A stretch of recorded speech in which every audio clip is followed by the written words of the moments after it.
Hi friends, ಹೇಮರಗ ವ್ಲಾಗ್ಗೆ ಸ್ವಾಗತ. ಎಲ್ಲರೂ ಹೇಗಿದ್ದೀರಾ?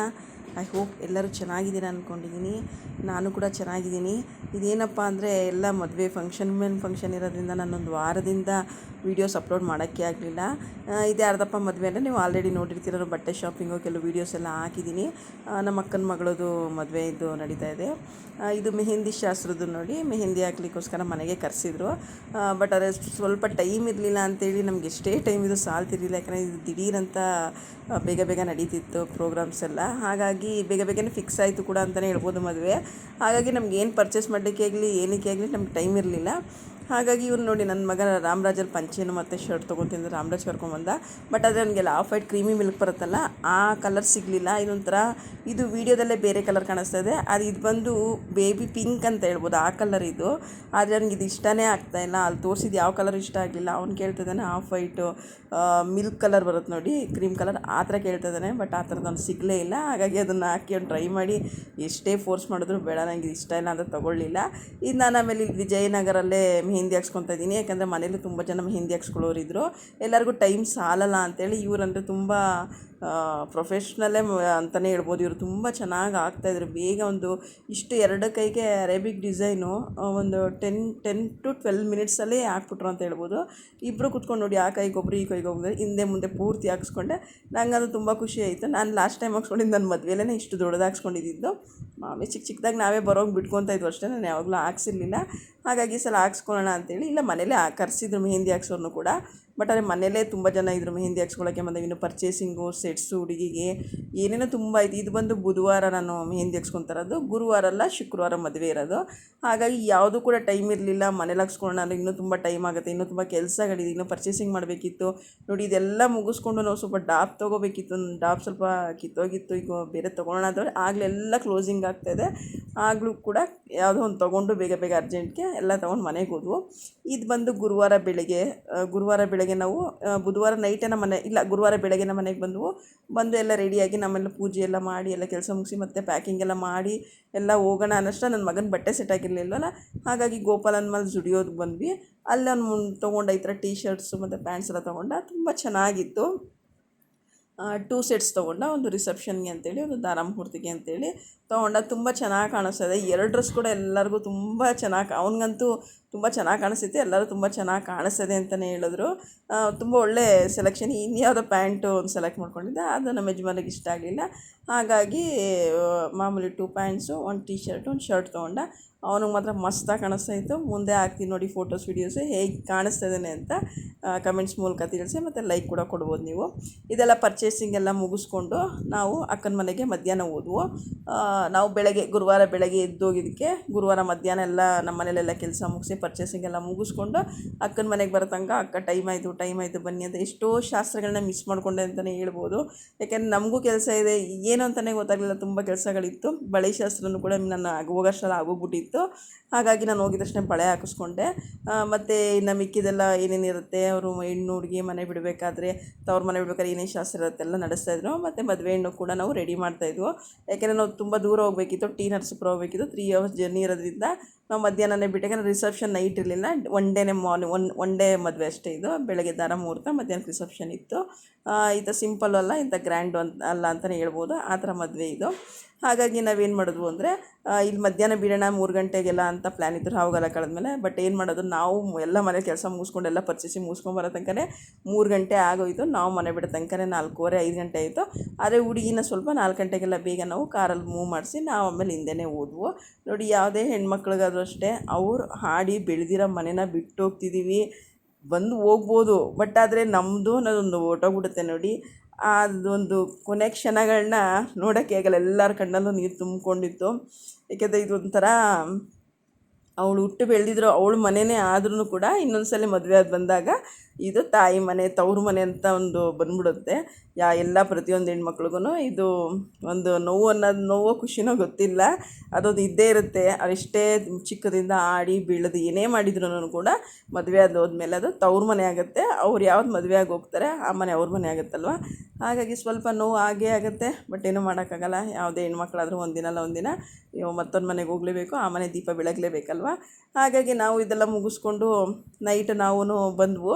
ಹುಡುಗಿ ಬೇಗ ಬಂದು ನಾವು ಚಪ್ಪರದ ಮನೇಲಿ ಅಡುಗೆ ಎಲ್ಲ ಮಾಡಿಸಿದ್ರು, ಊಟ ಮುಗಿಸ್ಕೊಂಡು ಮತ್ತು ಬೆಳಗ್ಗೆ ಸ್ವಲ್ಪ ಹುಡುಗಿಗೆಲ್ಲ ನಾವು ಡ್ರಿಪ್ಪಿಂಗ್ಸ್ ಮಾಡಿಸ್ಕೊಂಬಂದಿದ್ದು ಸ್ಯಾರೀಸ್ ಎಲ್ಲ.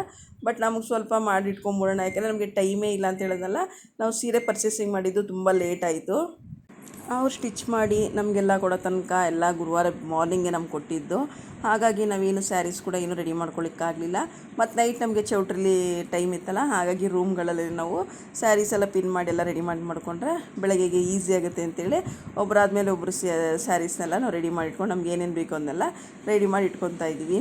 ಇದೆಲ್ಲ ಒಂದು ಸ್ವೀಟು ಮೂಮೆಂಟ್ಸು, ಸ್ವೀಟ್ ಮೆಮೋರೀಸ್ ಅಂತಲೇ ಹೇಳ್ಬೋದು.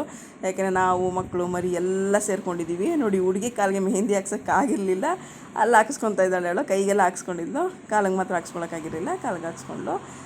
ಇದು ನೋಡಿ ಫ್ರೈಡೇ ಮಾರ್ನಿಂಗ್. ಇದು ಫ್ರೈಡೇ ಮಾರ್ನಿಂಗ್ ಬಂದು ಇನ್ನೇನು ದಾರ ಮುಹೂರ್ತ 9:10ರಿಂದ 10 ಗಂಟೆವರೆಗೇನೋ ಇತ್ತು ಅನಿಸುತ್ತೆ.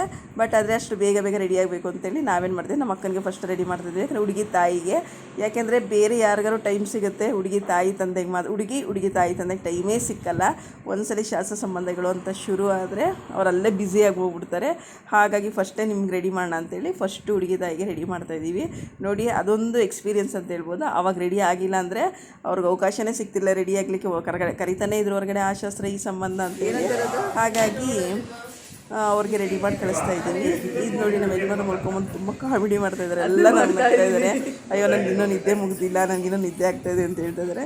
ನಾನು ಹೇಳ್ತಾ ಇದ್ದೀನಿ ನಾನು ಯೂಟ್ಯೂಬ್ಗೆ ಹಾಕ್ತೀನಿ, ವೀಡಿಯೋ ಮಾಡ್ತೀನಿ ಅಂತ ಹೇಳಿದ್ರೆ ಪರವಾಗಿಲ್ಲ ಮಾಡ್ಕೊಂಡ್ರು. ಸರಿ ಅಂತ ಹೇಳಿ ಮಾಡಿದೆ. ಮಕ್ಕಳು ಕೂಡ ಆಗ್ತಾನೆ ಇದ್ದು ಈಗ ಎದ್ದೇಳ್ತಾ ಇದ್ದಾರೆ. ಇದು ಮಾಡ್ತಾರೆ ಅಲ್ಲಿ ಸ್ವಲ್ಪ ಜನ ಮಲ್ಕೊಂಡಿದ್ರು. ನಾವಿಲ್ಲಿ ಪರ್ಸ್ನಲ್ಲಾಗಿ ನಾವಿಷ್ಟು ಜನ ಮಾತ್ರ ಮಲ್ಕೊಂಡಿದ್ವಿ. ಯಾಕಂದ್ರೆ ಎಲ್ಲ ರೆಡಿ ಮಾಡಬೇಕು, ಹುಡುಗಿಗೆ ರೆಡಿ ಮಾಡಬೇಕಲ್ವ. ಹಾಗಾಗಿ ಇದು ಮಾಡ್ಕೊಂಡಿದ್ವು. ಇದು ಹುಡುಗನಿಗೆ ಕಂಕಣದ ನೀರು ತರೋಕ್ಕೆ ಅಂತೆಲ್ಲ ಕರೆದ್ರು. ನಾವಿನ್ನೂ ಯಾರು ಕೂಡ ರೆಡಿ ಆಗಿರಲಿಲ್ಲ, ಆಗ್ತಾನೆ ಸ್ನಾನ ಮಾಡ್ಕೊಂಡು ಫ್ರೆಶ್ ಆಗಿದ್ವು. ಬಟ್ ಇನ್ನೂ ಏನು ರೆಡಿ ಆಗಿರಲಿಲ್ಲ. ಬಟ್ ಇದಕ್ಕೆಲ್ಲ ಏನು ಪರವಾಗಿಲ್ಲ, ತೊಂದರೆ ಇಲ್ಲ.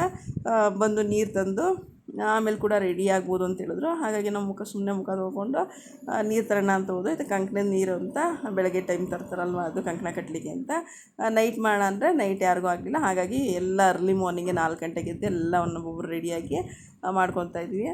ಬಟ್ ಏನಪ್ಪ ಅಂದರೆ ಮದುವೆಗಳಲ್ಲಿ ನಾವು ನೋಡಿರೋದೇ ತುಂಬ ಕಡಿಮೆ ಅನ್ಕೋತೀವಿ. ತುಂಬ ಶಾಸ್ತ್ರ ಸಂಬಂಧಗಳಿರುತ್ತೆ. ಒಂದೊಂದು ಕಡೆ ಒಂದೊಂದು ಸಂಪ್ರದಾಯ ಇರುತ್ತೆ ಅಂತಲೇ ಹೇಳ್ಬೋದು. ಒಬ್ಬರು ಮನೆ ಕಡೆ, ಒಂದು ಊರ ಕಡೆ ಒಂಥರ ಸಂಪ್ರದಾಯ ಇದ್ದರೆ ಇನ್ನೊಂದು ಊರ ಕಡೆನೇ ಇನ್ನೊಂದು ಸಂಪ್ರದಾಯ ಇರುತ್ತೆ. ಬಟ್ ಏನು ಮಾಡೋಕ್ಕಾಗಲ್ಲ, ಹೆಚ್ಚು ಕಡಿಮೆ ಒಂದೇ ಥರ ಇರುತ್ತೆ, ಸ್ವಲ್ಪ ಮಾತ್ರ ಡಿಫ್ರೆನ್ಸ್ ಇರುತ್ತೆ. ನನಗೆ ಇದೆಲ್ಲ ನೋಡಿ ತುಂಬ ಖುಷಿ ಆಯಿತು. ಬಟ್ ನಾವು ರೆಡಿಯಾಗಿದೆ, ಇನ್ನೂ ಚೆನ್ನಾಗಿರ್ತಿತ್ತು. ಬಟ್ ನಾವಿನ್ನೂ ರೆಡಿ ಆಗಿರಲಿಲ್ಲ. ಬಟ್ ಆಗಿನೇ ಈಗ ಇದಕ್ಕೇನು ಪರವಾಗಿಲ್ಲ, ಬನ್ನಿ ಆಮೇಲೆ ರೆಡಿ ಆಗ್ಬೋದು, ದಾರ 3 ವರ್ಷ ರೆಡಿ ಆಗ್ಬೋದು ಅಂತ ಹೇಳಿದ್ರು. ಹಾಗಾಗಿ ನಾವು ಮಕ್ಕಳು ಮರಿಯೆಲ್ಲ ಇದ್ವಲ್ಲ, ಇದು ಬಂದು ಇದೇನೋ ಐಚಮ್ ತಂದು ಪೂಜೆ ಮಾಡಿ ನೀರು ಇಟ್ಕೊಂಬಂದು ಅಲ್ಲಿ ಹುಡುಗನ ಕೈ ಕಾಲು ತೊಳೆದು ಏನೋ ಕಂಕಣ ಕಟ್ಟೋದಂತ ಕಟ್ಟೋರು. ಒಂಥರ ತುಂಬ ಚೆನ್ನಾಗಿತ್ತು. ಯಾಕಂದರೆ ನಾವು ಇದನ್ನೆಲ್ಲ ನೋಡಬೇಕಲ್ವ, ನೋಡಿದ್ರೆ ನಮಗೂ ಕೂಡ ಗೊತ್ತಾಗುತ್ತೆ. ಯಾಕೆಂದರೆ ಈ ಹಿರಿಯರು ಮಾಡಿರ್ತಾರೆ ಅಂದರೆ ಅದಕ್ಕೇನೋ ಒಂದು ಅರ್ಥ ಇರುತ್ತೆ. ಈಗಿನವ್ರು ಅನ್ಕೋಬೋದು ಇದೆಲ್ಲ ಏನು ಮಾಡ್ತಾರೆ ಅಂತ. ಬಟ್ ಆವಾಗ ದೊಡ್ಡವ್ರು ಮಾಡಿದ್ದಾರೆ ಅಂದರೆ ಅದಕ್ಕೆ ತುಂಬಾ ಕೂಡ ಅರ್ಥ ಇರುತ್ತೆ. ಅದ್ರ ಹಿಂದೆ ಏನೋ ಕೂಡ ರಹಸ್ಯ ಕೂಡ ಇರುತ್ತೆ. ಅದರಿಂದನೇ ಅವ್ರು ಏನೋ ಒಂದು ಇದೆ ಅಂತಲೇ ಮಾಡಿರ್ತಾರೆ. ತುಂಬ ಚೆನ್ನಾಗಿತ್ತು. ಇದು ನೋಡಿ, ಅದು ನೀರೆಲ್ಲ ತೊಗೊಂಬಂದಿರ್ತೀವಲ್ಲ, ಅದನ್ನ ಈ ಚೆಂಬು ಕೂಡ ಅಲ್ಲಿ ಇಟ್ಟು ಅದನ್ನೇನೋ ದಾರದಿಂದ ಸುತ್ತಿ ಏನೋದು ಇದು ಮಾಡಿ ಅದೆಲ್ಲ ನೀರಲ್ಲಿ ತೊಳೆದು ಆಮೇಲೆ ಕಂಕಣ ಕಟ್ಟಿ ಆಮೇಲೆ ಹುಡುಗಿಗೂ ಕೂಡ ಇದೇ ಥರ ಮಾಡಿದ್ರು. ನಾನು ಕೆಲವರನ್ನು ನೋಡಿದೆ, ಕೆಲವರನ್ನು ನೋಡಿರಲಿಲ್ಲ. ಇದೊಂದು ಅವಕಾಶ ಸಿಕ್ತು ಅಂತಲೇ ಹೇಳ್ಬೋದು. ಹುಡುಗಂದೆಲ್ಲ ನೋಡಿದೆ, ಹುಡುಗಿನ ನೋಡೋಕ್ಕಾಗಲಿಲ್ಲ. ಯಾಕಂದರೆ ಹುಡುಗಿಂದು ಮಾಡೋಷ್ಟು ರೆಡಿ ಆಗೋಣ ಅಂತ ಹೋಗಿದ್ದೆ. ಮದುವೆ ಅಂದ್ರೆ ಒಂಥರ ಎಲ್ಲರಿಗೂ ಖುಷಿ ಇರುತ್ತೆ, ಓಡಾಟ. ಬ್ಯುಸಿ ಅಂದರೆ ಬ್ಯುಸಿ ಇದ್ವು ನಾವು, ಅವರು ಬ್ಯುಸಿ ಇರ್ತಿದ್ವಿ, ಎಲ್ಲರೂ ಬ್ಯುಸಿ ಇರ್ತಿದ್ವು. ಯಾಕಂದರೆ ಇದು ಬೇಗ ಮದುವೆ ಸಡನ್ನಾಗಿ ಫಿಕ್ಸ್ ಆಯಿತು. ಹಾಗಾಗಿ ಎಲ್ಲರಿಗೂ ಸ್ವಲ್ಪ ಕನ್ಫ್ಯೂಸ್ ಆಯಿತು, ಟೈಮ್ ಕೂಡ ಇರಲಿಲ್ಲ. ಮತ್ತು ಇನ್ನೊಂದೇನಪ್ಪ ಅಂದರೆ ಅಕ್ಕನ ಮಗಂದು ಕೂಡ ಗುಡ್ಡನ್ನು ಬಿಡ್ಸೋದಿತ್ತಲ್ಲ, ಅದು ಕೂಡ ಬ್ಯುಸಿ. ಅದು ಈ ಶುಕ್ರವಾರ ಇದ್ದರೆ ಬರೋ ಶುಕ್ರವಾರನೇ ಮದುವೆ ಇತ್ತು. ಒಂದೇ ವಾರ ಇದ್ದಿದ್ದು ನಮಗೆ ಟೈಮ್ ಇದ್ದಿದ್ದು. ಆ ಒಂದು ವಾರದಲ್ಲೇ ಕೂಡ ನಾವೆಲ್ಲ ರೆಡಿ ಮಾಡ್ಕೋಬೇಕಿತ್ತು. ಹಾಗಾಗಿ ಸ್ವಲ್ಪ ನಮಗೆ ಕನ್ಫ್ಯೂಷನ್ ಕೂಡ ಇತ್ತು, ಬ್ಯುಸಿ ಕೂಡ ಇದ್ವು. ನಮಗಿನ್ನ ಅವರು ಹುಡುಗಿ ಮನೆಯವರು ಹುಡುಗನ ಮನೆಯವರು ತುಂಬ ಬ್ಯುಸಿ ಅಂತಲೇ ಹೇಳ್ಬೋದು. ಎಲ್ಲ ಒಂಥರ ಹೇಗೋ ಚೆನ್ನಾಗಿ ತುಂಬ ಅಚ್ಚುಕಟ್ಟಾಗಿ ಚೆನ್ನಾಗಿ ನಡೀತು. ಮದುವೆ ಅಂದರೆ ಏನದು ಒಂದು ಸುಲಭದ ಮಾತಲ್ಲ ಅದು. ಯಾಕೆಂದರೆ ಒಂದು ಹೆಣ್ಣು ಗಂಡು ಒಂದು ಹೊಸ ಜೀವನಕ್ಕೆ ಕಾಲಿಡ್ತಾರೆ ಅಂತಲೇ ಹೇಳ್ಬೋದು. ಏಕೆಂದರೆ ಒಂದು ಹೆಣ್ಮಗುನ ನಾವು ಚಿಕ್ಕರಿಂದ ಸಾಕಿ ಬೆಳೆಸಿ ಇನ್ನೊಂದು ಮನೆಗೆ ಕೊಡ್ತೀವಿ ಅಂದರೆ ಅದು ತುಂಬ ಒಂದು ನೋವಿಂದನೂ ಕೂಡಿರುತ್ತೆ, ಅದರಿಂದ ಇನ್ನೂ ಖುಷಿನೂ ಕೂಡ ಇರುತ್ತೆ. ಯಾಕಂದರೆ ಅವಳಿಗೊಂದು ಜೀವನ ಇರಬೇಕು ಅಂತ. ಬಟ್ ಆದರೆ ಕಳಿಸ್ಬೇಕಾದ್ರೆ ಅವ್ನು ಮಾಡಬೇಕಾರಲ್ಲ ತುಂಬ ದುಃಖ ಆಗುತ್ತೆ. ಮತ್ತು ಇದನ್ನೆಲ್ಲ ನಾವು ಖುಷಿಯಿಂದ ಸಂಭ್ರಮದಿಂದನೇ ಮಾಡಬೇಕು. ನೋಡಿ ಎಲ್ಲನೂ ಪ್ರತಿಯೊಂದು ಯಾವುದೇ ಶಾಸ್ತ್ರ ಇದನ್ನು ಮಿಸ್ ಮಾಡ್ದೇ ಎಲ್ಲನೂ ಕೂಡ ಮಾಡ್ತಾಯಿದ್ದಾರೆ. ನಾನು ಕೆಲವೊಂದು ನೋಡೋಕ್ಕಾಯ್ತು, ಕೆಲವೊಂದು ನೋಡೋಕ್ಕಾಗಲಿಲ್ಲ. ಅಷ್ಟರಲ್ಲಿ ನಾನು ಫೋನಲ್ಲಿ ಸ್ವಲ್ಪ ವೀಡಿಯೋಸ್ ಮಾಡ್ಕೊಂಡಿದ್ನಲ್ಲ, ಹಾಗಾಗಿ ಆ ವೀಡಿಯೋದಲ್ಲೇ ನೋಡ್ಕೋಬೋದು. ಮತ್ತು ಅವರೆಲ್ಲ ವೀಡಿಯೋಸ್ ಫೋಟೋಸ್ ಮಾಡಿಸಿದ್ದಾರೆ. ಬಟ್ ಆದರೆ ನಮ್ಮ ಇದರಿಂದ ಯಾಕೆ ನಾನು ಯೂಟ್ಯೂಬ್ ಮಾಡ್ಲಿಕ್ಕೋಸ್ಕರನೇ ಕೂಡ ನಾನು ಸ್ವಲ್ಪ ಒಂದೊಂದು ಇದ್ರದ್ದು ಶಾಸ್ತ್ರ ಕೂಡ ಸ್ವಲ್ಪ ವೀಡಿಯೋ ಮಾಡ್ಕೊಂಡಿದ್ದೀನಿ. ನಾನು ಇದು ನೋಡೋದಲ್ಲ ನನಗೂ ಕೂಡ ತುಂಬ ಖುಷಿ ಆಯಿತು. ಮತ್ತು ಏನಪ್ಪ ಅಂದರೆ ಗಂಡು ಮಕ್ಳಿಗೆ ಏನಷ್ಟು ಟೈಮ್ ತೊಗೊಳ್ಳಲ್ಲ, ಏನೋ ಒಂದು 2 ಜೊತೆ ಬಟ್ಟೆ ತೊಗೊತಾರೆ ಮುಗಿದೋಯ್ತು. ಬಟ್ ಹೆಣ್ಮಕ್ಳಿಗೆ ಅದು ಹೆಣ್ಣಿನ ಮನೆಯವ್ರಿಗಂತೂ ತುಂಬ ಟೈಮ್ ತುಂಬ ಟೈಮ್ ಬೇಕಾಗುತ್ತೆ. ಅವ್ರಿಗೆ ಒಂದು ಬ್ಯೂಟಿ ಬಗ್ಗೆ ಇರ್ಬೋದು, ಅವ್ರದ್ದೊಂದು ಯಾವುದೇ ಒಂದು ಅಲಂಕಾರಿಕ ವಸ್ತುಗಳಾಗ್ಬೋದು, ಅವ್ರ ಸ್ಯಾರೀಸ್ ಇರ್ಬೋದು, ಬ್ಲೌಸಸ್ ಆಗ್ಬೋದು, ಎಲ್ಲದಕ್ಕೂ ಕೂಡ ತುಂಬ ಟೈಮ್ ಹಿಡಿಯುತ್ತೆ ಅಂತಲೇ ಹೇಳ್ಬೋದು. ತುಂಬ ಸಿಕ್ಕಾಪಟ್ಟೆ ಟೈಮ್ ಬೇಕು. ಇದು ಮದುವೆ ಎಲ್ಲ ಮಾಡ್ತೀನಿ ಅಂದರೆ ಸ್ವಲ್ಪ ಟೈಮ್ ಜಾಸ್ತಿ ಇರಬೇಕು. ಬಟ್ ಇದನ್ನು ಕೂಡ ತುಂಬ ಇದಾಗ್ಬಿಟ್ಟು ತುಂಬ ಚೆನ್ನಾಗಿ ಅಚ್ಚುಕಟ್ಟಾಗಿ ಮದುವೆ ಆಯಿತು ಅಂತಲೇ ಹೇಳ್ಬೋದು. ನೋಡಿ, ಇದು ಕಾಶಿ ಯಾತ್ರೆ ವಿಡಿಯೋ. ಇದನ್ನು ಕೂಡ ನಾನು ನೋಡಲಿಲ್ಲ, ನನ್ನ ಮಗ ವಿಡಿಯೋ ಮಾಡಿದ್ದ. ಕಾಶಿ ಯಾತ್ರೆಯಲ್ಲಿ ಏನಪ್ಪ ಅಂದರೆ ಹುಡುಗ ಮದುವೆ ಆಗಲ್ಲ, ನಾನು ಕಾಶಿಗೆ ಹೋಗ್ತೀನಿ ಅಂತ ಹೇಳ್ತಿರ್ತಾರೆ. ಇಲ್ಲ ಅಂತೇಳಿ ಆಗ ಹುಡುಗಿ ತಾಯಿ ತಂದೆ ಕರೆದು, ಇಲ್ಲಪ್ಪ ನನ್ನ ಮಗಳು ಮದುವೆ ಮಾಡ್ಕೊಡ್ತೀನಿ ಬಾ ಅಂತ ಕರೆದು ಅವ್ರನ್ನ ಪಾದ ತೊಳೆದು. ಕೆಲವು ಕಡೆ ತಾಯಿ ತಂದೆ ಮಾಡ್ತಾರೆ, ನಮ್ಮ ಕಡೆ ಎಲ್ಲ ಹುಡುಗಿಯವರ ಅಣ್ಣ ತಮ್ಮ ಆ ಥರ ಸಂಬಂಧದವ್ರು ಮಾಡ್ತಾರೆ. ಇದು ಕೂಡ ಹುಡುಗಿಯವ್ರ ಚಿಕ್ಕಪ್ಪನ ಮಗ ಮಾಡ್ತಾಯಿದ್ದಾರೆ. ಬನ್ನಿ ನಮ್ಮ ಹುಡುಗಿಗೆ ಮದುವೆ ಮಾಡ್ತೀವಿ ಅಂತೇಳಿ. ಏನೋ ಒಂದು ಇದೆಲ್ಲ ಶಾಸ್ತ್ರಗಳೆಲ್ಲ ನೋಡಿದಾಗ ತುಂಬ ಫನ್ನಿಯಾಗೂ ಇರುತ್ತೆ. ಇದೊಂಥರ ತುಂಬ ಚೆನ್ನಾಗಿದೆ ಅಂತಲೇ ಕೂಡ ಹೇಳ್ಬೋದು. ಅವ್ರಿಗೆ ಛತ್ರಿ ತಂದು, ಬೀಸಣಿಗೆ ತಂದು, ಅವ್ರಿಗೆ ಏನೇನು ತಂದಿರ್ತಾರೆ ಅದನ್ನೆಲ್ಲ ಉಡುಗೊರೆಗಳನ್ನ ಕೊಟ್ಟು, ಬನ್ನಿ ನಮ್ಮ ಮಗಳು ಮದುವೆ ಮಾಡಿಕೊಡ್ತೀನಿ ಅಂತೇಳಿ ಕರ್ಕೊಂಡು ಹೋಗೋಂಥ ಶಾಸ್ತ್ರ ಅಂತಲೇ ಹೇಳ್ಬೋದು. ಇದೇನಪ್ಪ ಅಂದರೆ ಇದು ಹುಡುಗಿಗೆ ನಾವು ಮೂಗಿನ ಜಡೆಯಲ್ಲಿ ಹಾಕಿ, ಇದು ಮುಂದೆಗಡೆ ಅವ್ರವ್ರ ಸಂಪ್ರದಾಯಕ್ಕೆ ತಕ್ಕನಾಗೆ ಇದು ಗಣಗ್ಲೆ ಹೂವು ಮತ್ತು ಮಲ್ಲಿಗೆ ದಿಂಡನ್ನು ದಂಡೆ ಅಂತ ಕಟ್ತಾರೆ. ಬಟ್ ನಮಗೆ ಗಣಗ್ಲೆ ಹೂವು ಸಿಗಲಿಲ್ಲ, ಟೈಮ್ ಇರಲಿಲ್ಲ, ಹಾಗಾಗಿ ಮಲ್ಲಿಗೆ ದಿಂಡನ್ನೇ ಕಟ್ಟಿ ಇದು ನೋಡಿ ದಾರ ಮುಹೂರ್ತಕ್ಕೆ ಕರ್ಕೊಂಡು ಹೋಗ್ತಾಯಿದ್ದಾರೆ. ಅವ್ರ ನಮ್ಮ ಅಣ್ಣ ಮತ್ತು ನಮ್ಮ ಅತ್ತಿಗೆ. ಯಾಕಂದರೆ ಸೋದ್ರ ಮಾವನ ಹೆಂಡ್ತಿನೆಲ್ಲೋ ಫಸ್ಟ್ ಅವ್ರು ಕರ್ಕೊಂಡು ಹೋಗ್ಬೇಕಲ್ವ ಹುಡುಗಿನ, ಹಾಗಾಗಿ ಕರ್ಕೊಂಡು ಹೋಗ್ತಾಯಿದ್ದಾರೆ. ಇದೊಂಥರ ಚೆನ್ನಾಗಿದ್ನೆಲ್ಲ ನಾನು ನೋಡೋಕ್ಕೆ ಆಗಲಿಲ್ಲ, ಇನ್ನೂ ರೆಡಿ ಆಗ್ತಾಯಿದೆ. ನಾನು ಆಮೇಲೆ ಬಂದೆ. ತುಂಬ ಜನ ಅಷ್ಟರಲ್ಲೇ ಕ್ರೌಡ್ ಆಗಿಬಿಟ್ಟಿದ್ರು, ನಿಂತ್ಕೊಳ್ಳಿಕ್ಕೆ ಜಾಗ ಇರಲಿಲ್ಲ, ಸಿಕ್ಕಾಬಿಟ್ಟೆ ಜನ ಆಗಿಬಿಟ್ಟಿದ್ರು. ವೀಡಿಯೋಸ್ ಬಂದಾಗ ಫೋಟೋಸ್ ಬಂದಾಗ ನೋಡೋಣ ಅಂತ ಸುಮ್ಮನೆ ಅದೇ. ಇದು ನನ್ನ ಮಗ ಮಾಡ್ಕೊಂಡಿದ್ದ, ಹಾಗಾಗಿ ಸ್ವಲ್ಪ ಇದು ವೀಡಿಯೋ ಕ್ಲಿಪ್ಸ್ ಎಲ್ಲ ತುಂಬ ಚೆನ್ನಾಗಿ ಸಿಕ್ಕಿದೆ ನಮಗೆ ಅಂತಲೇ ಹೇಳ್ಬೋದು. ಒಂದು ಹೆಣ್ಮಗುಗೆ ಒಂದು ದಾರೆ ಎರೆದು ಇನ್ನೊಬ್ಬರ ಮನೆ ಕಳಿಸ್ತಾರೆ ಅಂದರೆ ಆ ಫೀಲಿಂಗ್ಸು ಒಂಥರ ಚೆನ್ನಾಗಿರುತ್ತೆ. ನಾನು ಆಗ್ಲಿಂದ ಹೇಳ್ತಾ ಇದ್ದೀನಲ್ಲ, ಹಂಗೆ ಒಂಥರ ತುಂಬ ಚೆನ್ನಾಗಿರುತ್ತೆ. ಮತ್ತು ಮದುವೆ ಶಾಸ್ತ್ರ ಸಂಬಂಧ ಅನ್ನೋದು ಒಬ್ಬೊಬ್ಬರು ಮನೆ ಕಡೆ ಒಂದೊಂದು ರೀತಿ ಇರುತ್ತೆ. ಅವರು ಯಾವ ರೀತಿ ಇರುತ್ತೆ ಆ ರೀತಿ ಮಾಡ್ತಾರೆ. ನಮ್ಮ ಸಂಪ್ರದಾಯದ ಪ್ರಕಾರ ಈ ಥರ ಪರದೆ ಬಿಟ್ಟು ಹುಡುಗ ಹುಡುಗಿ ಮೇಲೆ ಇದು ಹಾಕ್ಸಿ ಏನೋ ಹಾಕಿಸ್ತಾರೆ, ಅದನ್ನೆಲ್ಲ ಹಾಕ್ಸಿ ಆಮೇಲೆ ದಾರ ಮೂರ್ತಿ ನಿಲ್ಲಿಸ್ತಾರೆ. ದಾರ ಮೂರ್ತಕ್ಕೆ ಮಾವನ ಹೆಂಡತಿ, ಅವ್ರ ತಾಯಿ ತಂದೆ ಮತ್ತು ಹುಡುಗನವ್ರ ಅಪ್ಪ ಅಮ್ಮ ಇವ್ರ ಕೈಲಿ ಫಸ್ಟ್ ದಾರ ಮುಹೂರ್ತ ಮಾಡಿಸಿ ಆಮೇಲೆ ತಾಳಿ ಕಟ್ಟಿಸಿ ಮಿಕ್ತವ್ರ ಕೈಲಿ ದಾರೆ ಏರಿಸ್ತಾರೆ. ಇದು ಒಂಥರ ಚೆನ್ನಾಗಿರುತ್ತೆ. ನಾವು ಕೂಡ ಇದನ್ನೆಲ್ಲ ಮಾಡಿದ್ವು. ನೋಡಿ, ಇವರು ಹುಡುಗ ತಾಯಿ ತಂದೆ ಸರಿಯಾಗಿ ಕಾಣಿಸ್ತಾ ಇಲ್ಲ ಅನಿಸುತ್ತೆ. ಎಲ್ಲರೂ ತುಂಬ ರಶ್ ಆಗಿಬಿಟ್ಟಿತ್ತು. ಆಗಲೇ ಒಬ್ಬರೇ ಹೋದರೆ ಒಬ್ಬರು ಬರಲಿಕ್ಕೆ ಅವಕಾಶ ಇರಲಿಲ್ಲ, ತುಂಬ ರಶ್ ಆಗಿಬಿಟ್ಟಿತ್ತು. ನಾನು ಕೂಡ ಹಿಂದೆ ಕ್ಯೂವಲ್ಲಿ ಇದ್ದೀನಿ, ನಾನು ಹಾಕ್ಕೊಳ್ಳೋಣ ಹಾಲೇರೇಣ ಅಂತೇಳಿ ಹಿಂದೆಗಡೆ ನಿಂತಿದ್ದೀನಿ. ಅಷ್ಟರಲ್ಲಿ ಟೈಮ್ ಆಯಿತು ಅಂತೇಳಿ ತಾಳಿ ಕಟ್ಟಿಸ್ಬಿಡ್ತಾ ಇದ್ದಾರೆ. ತಾಳಿ ಕಟ್ಟಾದಮೇಲೆ ಮಿಕ್ಕಿದವ್ರು ಏನಿರ್ತಾರೆ ಅವ್ರು ದಾರ ಮುಹೂರ್ತ ಮಾಡ್ತಾರೆ. ದಾರ ಮುಹೂರ್ತ ಎಲ್ಲ ಆದಮೇಲೆ ಮತ್ತೆ ಇನ್ನೂ ಸ್ವಲ್ಪ ನನ್ನ ಮೊಬೈಲೇ ಬಿದ್ದೋಯ್ತು ಅಲ್ಲಿ ಕೆಳಗಡೆ, ನಮ್ಮ ಯಜಮಾನದಾಗಿದ್ದರೆ ಮೊಬೈಲ್ ಬಿದ್ದೋಯ್ತು. ಇದೆಲ್ಲ ಮುಗಿದ್ಮೇಲೆ ಇನ್ನೊಂದು ಸ್ವಲ್ಪ ಅರುಂಧತಿ ನಕ್ಷತ್ರ ತೋರಿಸೋದಿರ್ಬೋದು, ಇನ್ನೊಂದು ಸ್ವಲ್ಪ ಪೂಜೆಗಳಿರುತ್ತೆ, ಅದನ್ನೆಲ್ಲ ಮುಗಿಸಿ ರಿಸೆಪ್ಷನ್ ನಿಲ್ಲಿಸಿದ್ರು. ಇದೇನಪ್ಪ ಅಂದರೆ ನಾನು ಇನ್ನೂ ಸ್ವಲ್ಪ ಮಧ್ಯದಲ್ಲಿ ಮಾಡ್ಕೊಳಕ್ಕೆ ಆಗಲಿಲ್ಲ, ಯಾಕಂದರೆ ನೆಂಟರ ಜೊತೆ ಮಾತಾಡಿಕೊಂಡು ಫೋಟೋ ತೆಗೆಸ್ಕೊಂಡು ಅದು ಇದು ಸ್ವಲ್ಪ ನಡೀತಾ ಇತ್ತು. ಹಾಗಾಗಿ ನಾನು ಮಿಕ್ಕಿದ ಏನು ವೀಡಿಯೋ ಮಾಡೋಕ್ಕಾಗಲಿಲ್ಲ. ಇದು ಲಾಸ್ಟಲ್ಲಿ ಹುಡುಗಿನ ಛತ್ರದಿಂದ ಹುಡುಗನ ಮನೆಗೆ ಕಳಿಸ್ಕೊಡೋ ಅಂತ ಇದಿರ್ಬೋದು. ಇದೆಲ್ಲ ಸ್ವಲ್ಪ ಮನ್ಸಿಗೆ ನೋವಾಗುತ್ತೆ. ಎಲ್ಲರಿಗೂ ಫೀಲ್ ಆಯಿತು. ಎಲ್ಲರೂ ಸ್ವಲ್ಪ ಹೊತ್ತು ಎಲ್ಲ ಇದು ಮಾಡಿ ಆಮೇಲೆ ಜಾಸ್ತಿ ಅಳಬಾರ್ದು, ಖುಷಿಯಿಂದ ಕಳಿಸ್ಕೊಟ್ರೆ ಒಳ್ಳೆಯದು ಅಂತ ಹೇಳಿದ್ರು. ಹಾಗಾಗಿ ಆಯ್ತು ಬಿಡಪ್ಪ, ಖುಷಿಯಿಂದನೇ ಕಳಿಸ್ಕೊಣ ಅಂತೇಳಿ ಹುಡುಗಿನ ಖುಷಿಯಿಂದ ಕಳಿಸ್ಕೊಡ್ತಾ ಇದ್ದೀವಿ. ಮತ್ತು ನಾನು ಮಧ್ಯೆ ಇನ್ನೂ ಸ್ವಲ್ಪ ವೀಡಿಯೋ ಹಾಕೋಕ್ಕಾಗಲಿಲ್ಲ, ನಂಗೆ ಸ್ವಲ್ಪ ಸಿಗಲಿಲ್ಲ ಕೂಡ, ನಮಗೂ ಟೈಮ್ ಇರಲಿಲ್ಲ, ಹಾಗಾಗಿ ಹಾಕೋಕ್ಕಾಗಲಿಲ್ಲ. ನಾವೇನೇನು ಫೋಟೋಸ್ ತೊಗೊಂಡಿದ್ದು ಅದು ಸ್ವಲ್ಪ ಫೋಟೋಸ್, ವೀಡಿಯೋಸ್, ಕ್ಲಿಪ್ಪಿಂಗ್ ಎಲ್ಲ ಹಾಕಿದ್ದೀನಿ. ಮತ್ತು ಈ ವಿಡಿಯೋ ಏನಾದರೂ ಇಷ್ಟ ಆಗಿದರೆ ದಯವಿಟ್ಟು ಲೈಕ್ ಕೊಡಿ, ಕಮೆಂಟ್ಸ್ ಕೊಡಿ, ಶೇರ್ ಮಾಡಿ ಅಂತ ಹೇಳ್ತೀನಿ. ಮತ್ತು ಯಾರ್ಯಾರು ನನ್ನ ವೀಡಿಯೋನ ಸಬ್ಸ್ಕ್ರೈಬ್ ಮಾಡದೆ ನೋಡ್ತಾ ಇದ್ದೀರಾ ದಯವಿಟ್ಟು ಸಬ್ಸ್ಕ್ರೈಬ್ ಮಾಡಿ. ಸಬ್ಸ್ಕ್ರೈಬ್ ಮಾಡ್ಕೊಂಡು ನೋಡ್ತಿರೋರಿಗೆ ತುಂಬ ಥ್ಯಾಂಕ್ಸ್ ಅಂತ ಹೇಳ್ತೀನಿ. ಹೀಗೆ ನನ್ನ ವೀಡಿಯೋಗೆ ಸ್ವಲ್ಪ ಸಪೋರ್ಟ್ ಮಾಡಿ, ಹೀಗೆ ಎನ್ಕರೇಜ್ ಮಾಡಿ. ಅಂತ ಹೇಳ್ತಾ ಇವತ್ತಿನ ವೀಡಿಯೋನ ಇಲ್ಲಿಗೆ ಎಂಡ್ ಮಾಡ್ತಾಯಿದ್ದೀನಿ. ಮತ್ತು ಇನ್ನೊಂದೇನಪ್ಪ ಅಂದರೆ ಎಕ್ಸ್ಟ್ರಾ ನಂದು ಮೇಕಪ್ ಹೇಗಿತ್ತು, ನನ್ನ ಸ್ಯಾರಿ ನಂದು ಇದೆಲ್ಲ ಹೇಗಿತ್ತು ಅಂತ, ಔಟ್ಲುಕ್ಕೆಲ್ಲ ಹೇಗಿತ್ತು ಅಂತ ದಯವಿಟ್ಟು ಲೈಕ್ ಕೊಡಿ, ಕಮೆಂಟ್ಸ್ ಕೊಡಿ ಅಂತ ಕೇಳ್ತಾ ಇವತ್ತಿನ ವೀಡಿಯೋನ ಇಲ್ಲಿಗೆ ಎಂಡ್ ಮಾಡ್ತಾಯಿದ್ದೀನಿ.